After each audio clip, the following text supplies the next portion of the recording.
Hello and welcome to the Indian Ocean World podcast. My name is Philip Gooding and I'm a postdoctoral fellow at the Indian Ocean World Centre, McGill University. For this recording, it is my pleasure to introduce Dr. Alice Nyawira Karuri. Dr. Karuri is a lecturer in development studies at Strathmore University in Nairobi, Kenya. She holds a PhD in development studies from Jomo Kenyatta University of Agriculture and Technology, as well as degrees from George Washington University and Morgan State University. Her research focuses on farmer empowerment and sustainability within agricultural commodity change, particularly in Africa. And she has published on that subject in co-authored pieces in the Journal of Economics and Development Studies, as well as the Journal of Social Science for Policy Implications. And in a similar vein, she has agreed to discuss with us one of her recent publications, Adaptation of Small-Scale Tea and Coffee Farmers in Kenya to Climate Change, which was published in 2020 in the African Handbook of Climate Change Adaptation. Dr. Karuri, thank you very much for agreeing to record this podcast.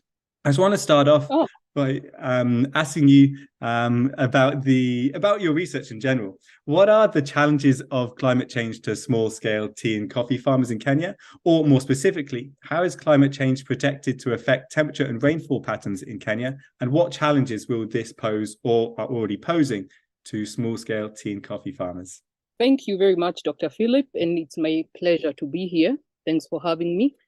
So my research is in agriculture. Specifically, when I started out, I was looking at farmers, at institutions, how farmers organize themselves. And so the book chapter you read was the first time I actually started moving to climate change. So currently, the small-scale farmers, they are facing a lot of challenges because of the changing weather patterns, especially because they are mostly small scale and agriculture in Kenya is rain dependent. So we have, 98% of our agriculture is rain fed. We have very little land which is irrigated. So now we are having, these climate change effects, we are expecting temperatures to rise by 2.2 degrees by 2050. Rainfall is projected to reduce by 20% by 2030. So we have all these extreme weather events. We have droughts. We have had actually an ongoing drought that we are hoping to get out of in this season. We have had flooding. We have had a locust invasion. So the small-scale farmers don't have the capacity to deal with this. So it's been extremely difficult for them. And for perhaps the book chapter I wrote was on tea and coffee. But even the fishery industry, the livestock industry, they're all dominated by small-scale farmers. And perhaps maybe to put that in context, not just with agriculture, but Kenya's economy is climate sensitive. So all our industries are highly susceptible to climate change. In fact, they are projecting that annually we might lose up to 2.8% of our GDP, just because of climate-related events. So with agriculture, there are those problems I've stated.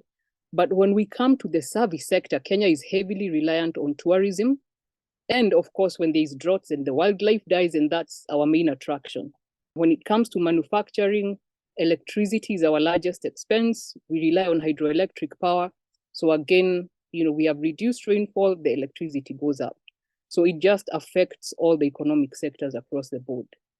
So clearly climate change is having a major impact on agriculture and also just the wider economy in Kenya. What policies has the government of Kenya put in place to regulate agricultural and other industries in order that they respond to these challenges of climate change? And more broadly, how effective are they in their current form?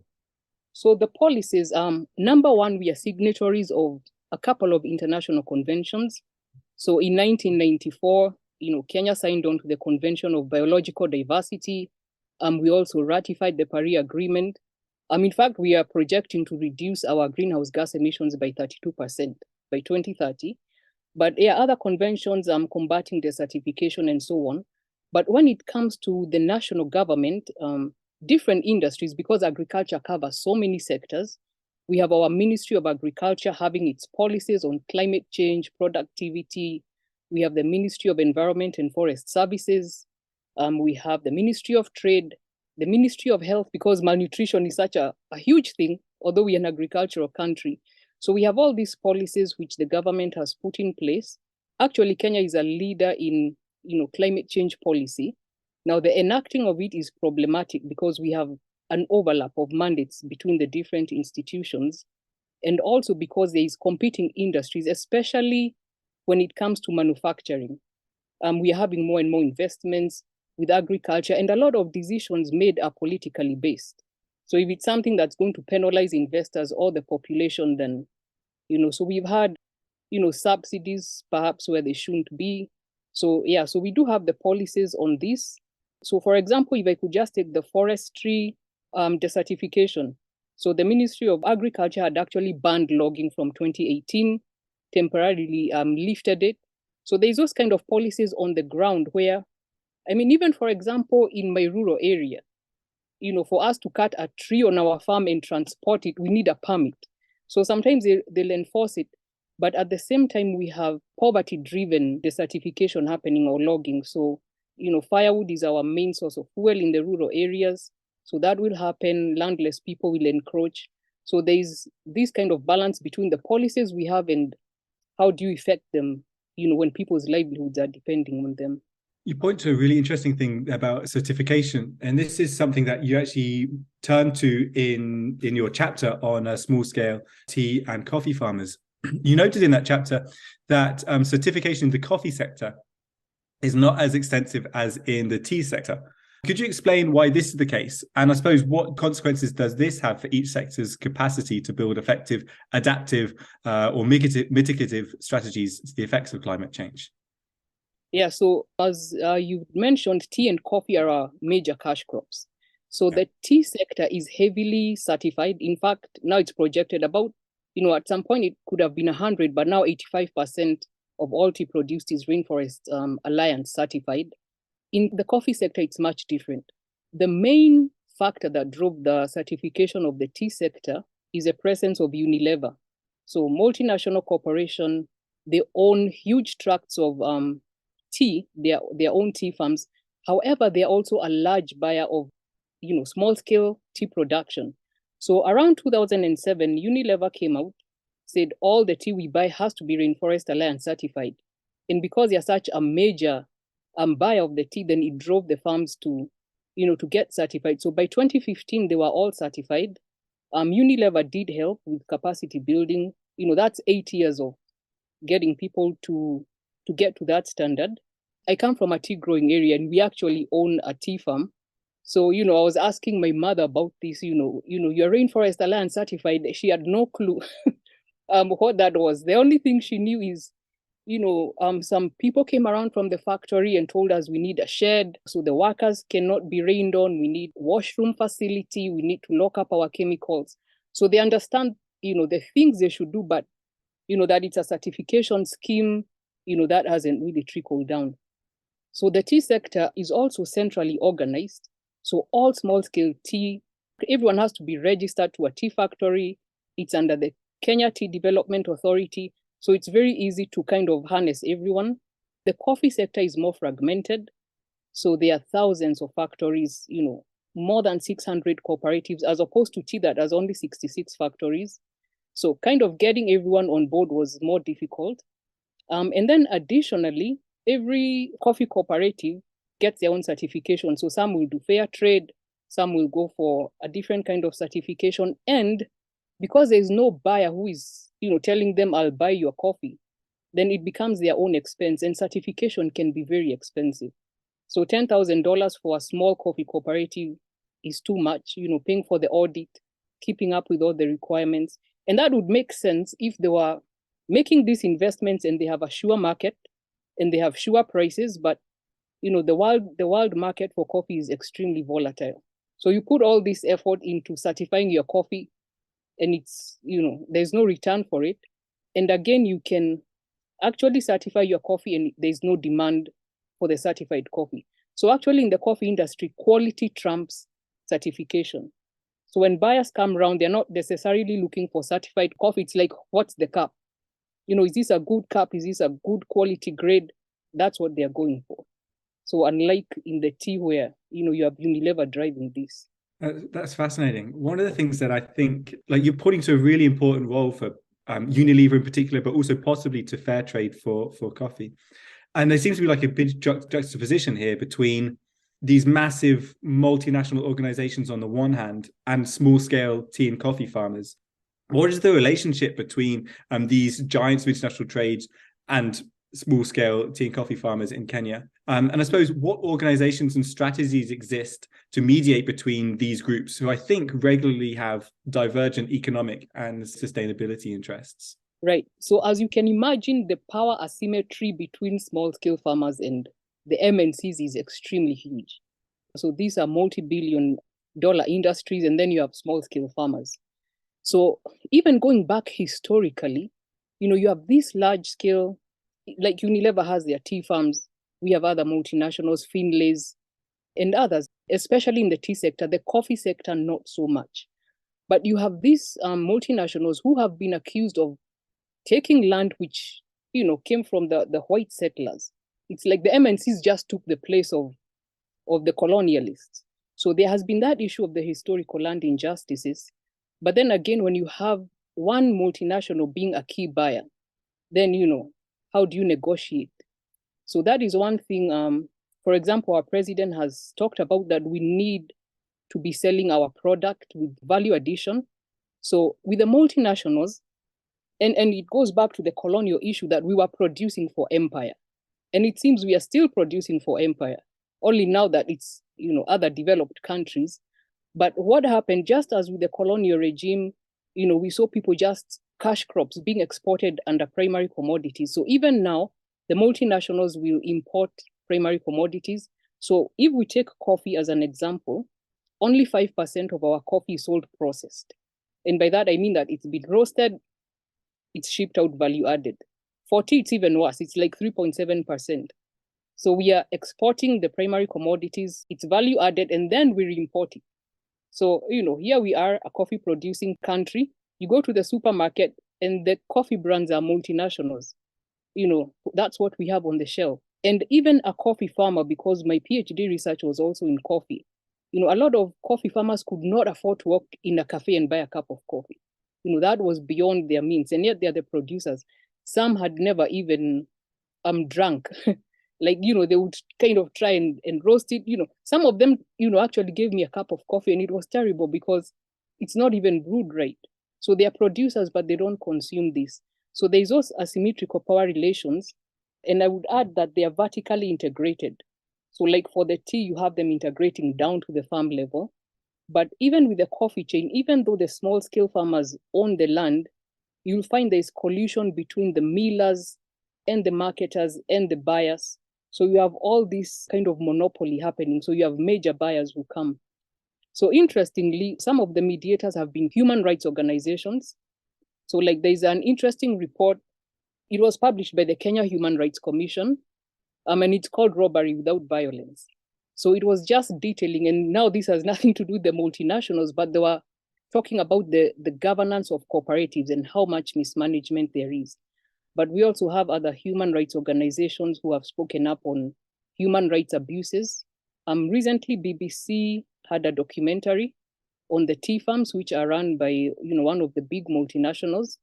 So that one has been aired, and it was a lot of sexual exploitation happening, and by the farm managers and supervisors. But this is something that had not been reported.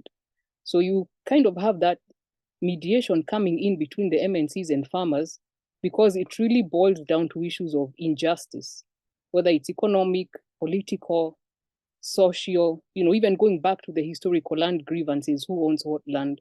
So yeah, so those tend to be the mediators a lot. Even in environmental issues, we can talk about saving the wildlife, but a lot of times people are being displaced. There's human-wildlife conflict. So yeah, those are the interesting organizations, but it's still interesting because I think there needs to be someone, acting as a mediator, because there's really no one we've been talking about small farmers' rights for a really long time. Year after year, they are, same story, same song. The issues I still see are the same ones I saw in my PhD research.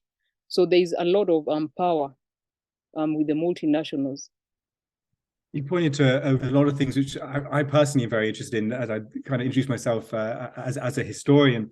And maybe we could get into a little bit of that as well. This idea of injustice and how this has roots in a deep historical past, particularly with white settlers during the colonial period. In your chapter, you note that tea farming in Kenya is governed by the Tea Act, which has been revised most recently in 2012. But actually, the legislation was passed at the end of the colonial period in 1960. I just wondered if you could speak more actually to the legacies of colonial rule and as how it's influenced the tea industry and coffee industry as well, or on how colonial legacies are affecting the Kenyan government's current responses to climate challenges for the tea and coffee industries. Alternatively, are there inflection points? Have the challenges and legislations changed significantly enough that colonial legacies maybe aren't what we think about in terms of the structure of the tea and coffee industries now? No, they haven't changed at all. And actually, I saw an article that refers to agrocolonialism. So we had the Tea Act, and now we have a tea bill that was tabled in 2020, still being discussed. So yeah, every new regime comes up, and says we're going to just completely uproot what the other regime was doing. So even this one wants to change some of the tea sector. But to go back to the historical aspect, Kenya became a protectorate, a British protectorate in 1895. So we were part of the East African protectorate, then we became just, the Kenyan colony. And in 1902, which is just brief, shortly after that, we had the Crown Lands Ordinance, and it meant that all land belongs to the British Empire. So, from 1902, they start actively encouraging white settlers to come. In fact, sometimes it's still referred to as the White Highlands because it's the most fertile land, and that's where I was settled. So they were encouraging people. And of course, it took a while for settlers to really come. So they started incentives by, like in 1897, you could get a 21-year lease as a settler.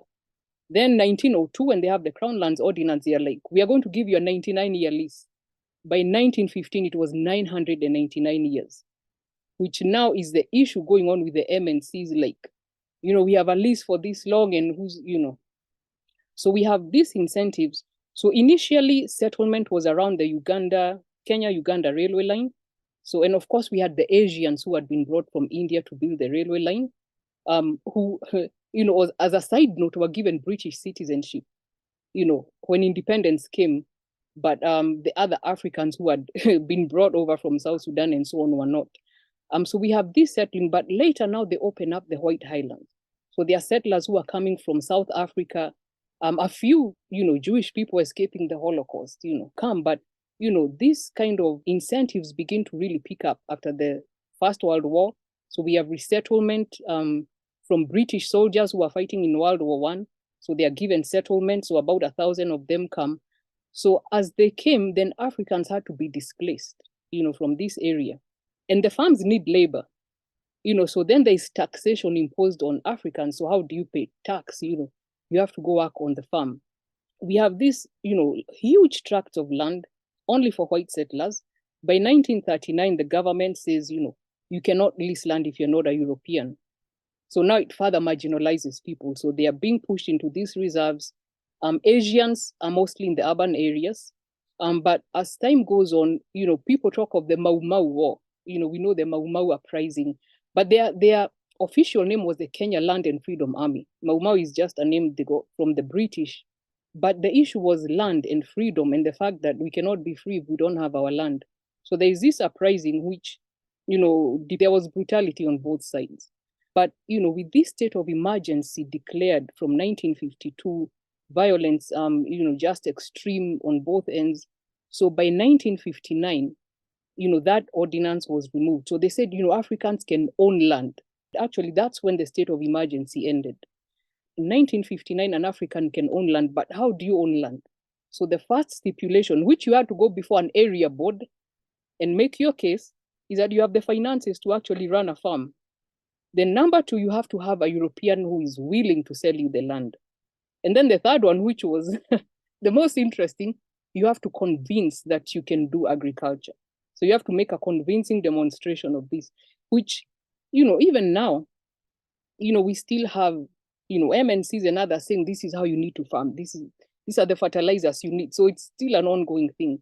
But the one good thing, you had to do this before a board of settlers. But if you felt that you had been racially discriminated, you could appeal to a board that was equal representation of African, Asians, and whites.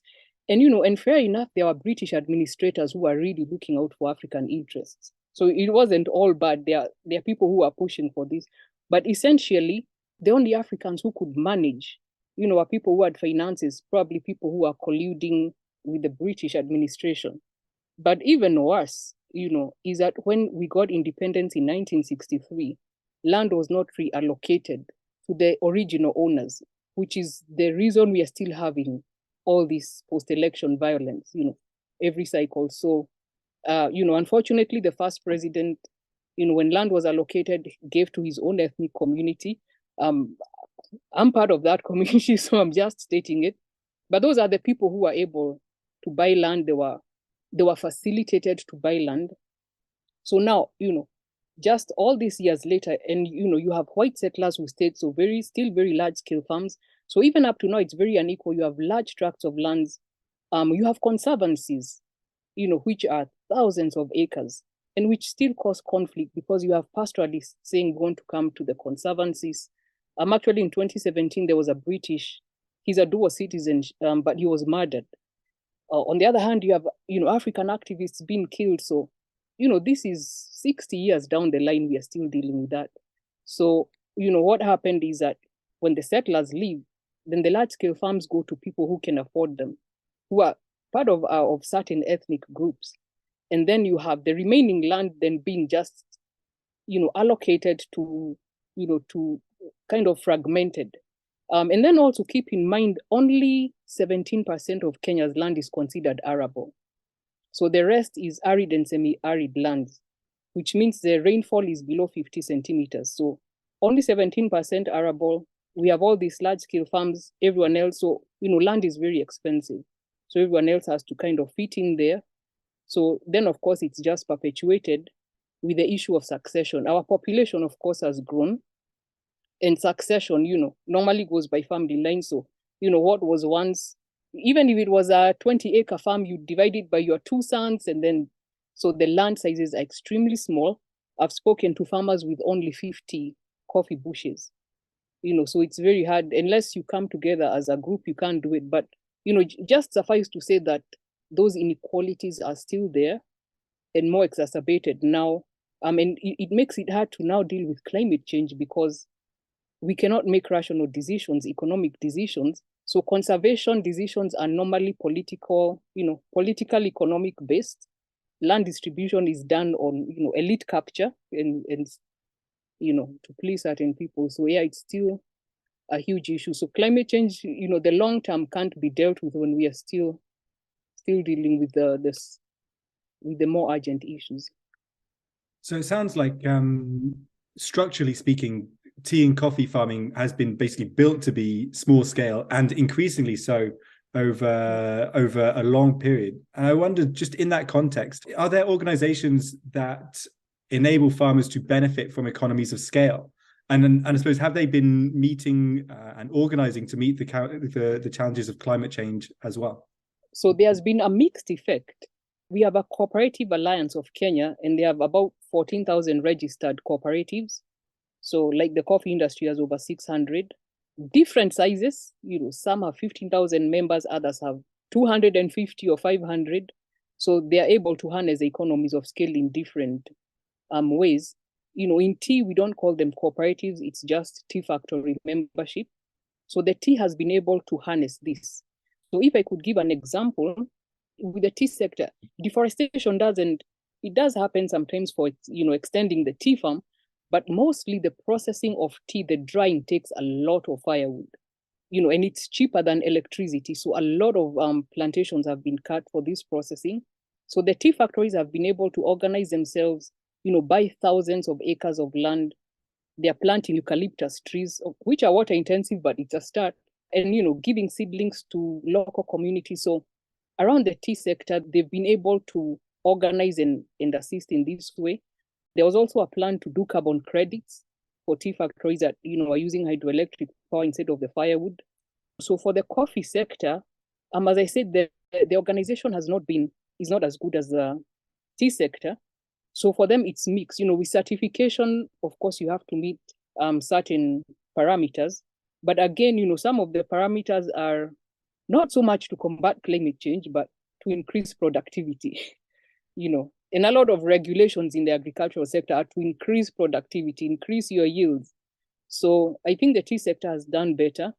And tea doesn't use pesticides. So far there's pests and diseases, but tea grows in high altitude areas, so they escape that. But coffee, there is intensive use of chemicals, so whether it's pesticides, fungicides, so it can be very intense. So for them, it's a bit more challenging. And also, the coffee cooperatives have been so misgoverned, and there are many reports about this, even on the county level. So the mismanagement of money, they're only supposed to use 20% of money on operational costs. So the coffee industry hasn't done as well, but mostly because of the mismanagement of cooperatives. There are a few good examples. I've, been to cooperatives which have, different certifications, doing well, transparent, open books, but, unfortunately, that's not the story. But there has been, attempts at reform. All right, so you've kind of answered this next question in some ways already, but I think it's worth reiterating the point. At the end of your chapter, you mention a series of recommendations for the future, which revolve around farmer empowerment, strengthening institutions, which you've kind of alluded to just now, building collaborations and partnerships, and again, certification, which we've come back to. And I suppose the final question I really want to ask you about this topic is, what challenges are there for implementing these recommendations, and which ones are, I suppose, being implemented the most successfully at present? And I suppose, how is that the case? I think the one that's been done successfully is the collaborations and partnerships. So even with all our challenges, we have wonderful research institutions. So we have KALRO, which is a Kenya Agricultural and Livestock Research Organization. So doing a lot of research on new varieties. Actually, they came up with GMO, maize variety. So they've been doing good work. The Tea Research Institute, coffee research. So that has been good. Collaborating with universities that focus on agriculture, even with the NGOs, with IFAD and all the rest. So that has worked well. The farmer empowerment is still problematic just because of these asymmetric power relations across the chain. So it's still difficult for farmers, especially if their vehicle of organizing, which is a cooperative, is mismanaged, then basically they're powerless with that. So that has been a bit more difficult. And of course, because they are such a large population, then politicians will leverage them, and it becomes a very political. Even the election of cooperative management is highly politicized. There's same issues we see on the national level, bribery, corruption, intimidation, that happens at the cooperative level. So for the farmer empowerment, that has been problematic. For certification, good schemes, and some farmers are actually okay with them when they're in cooperatives that run well, but the volatility of world prices makes it a challenge. So you do all these things to get certification, and then, world market goes down. And farmers, being economic, being rational thinkers, will always respond. So if the world market, they kind of gauge what to do. So certification may not work as well. And then, of course, with the certification, there is also the idea of supply exceeding demand. So you can produce all your consignment certified, but the people come to the auction, and coffee and tea are sold in an auction system, of which it's been regarded as opaque. So there's a lot of collusion between buyers as well, because they are the major one. So that kind of nullifies the efforts of the farmers. The other one, for the institutions, I think it's at all levels, because even the farmers need to, the Cooperative Act also needs to be strengthened in a way that it can protect the farmers. But even on a national level, the government just making policies which they can implement. Now we are part of the East African community, and that's Kenya, Tanzania, Uganda, Rwanda, Burundi, DRC, recently Somali. So we are this block. We should have, kind of trade that's above ground, but we still have a lot of illegal trading. So between like Uganda and us, we are producing the same things.